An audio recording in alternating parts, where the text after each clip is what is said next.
இது இத்தாலியில் நடந்த உண்மைச் சம்பவம். அது 2ஆம் உலகப் போர் நடந்த காலகட்டம். தெருவில் அடிபட்டு கிடந்த தன்னை வீட்டிற்கு அழைத்துச் சென்று சிகிச்சையளித்த கார்லோ சொரியானி என்பவரின் குடும்பத்தில் ஒருவராய் இணைந்து கொண்ட அந்த நாய்க்கு ஃபைடோ என்று பெயரிட்டனர் கார்லோ தம்பதியினர். இத்தாலி மொழியில் ஃபைடோ என்றால் உண்மையுள்ள என்று பொருள்.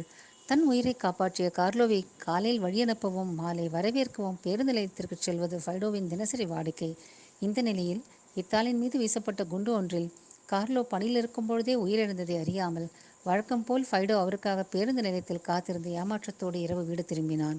இதுபோல் அடுத்த 14 வருடங்களுக்கு தன் வாழ்க்கையின் இறுதி நாள் வரையிலும் அவருக்காக தினமும் வீட்டிலிருந்து பேருந்து நிலையத்திற்கு சென்று காத்திருந்தான் ஃபைடோ.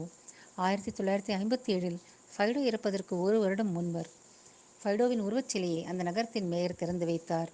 ஒவ்வொரு நாளும் தன்னை காப்பாற்றிய கார்லோ வீடு திரும்புவார் என்ற நம்பிக்கையோடு ஃபைடோ காத்திருந்ததை நினைத்தால் மனம் கனக்கிறது.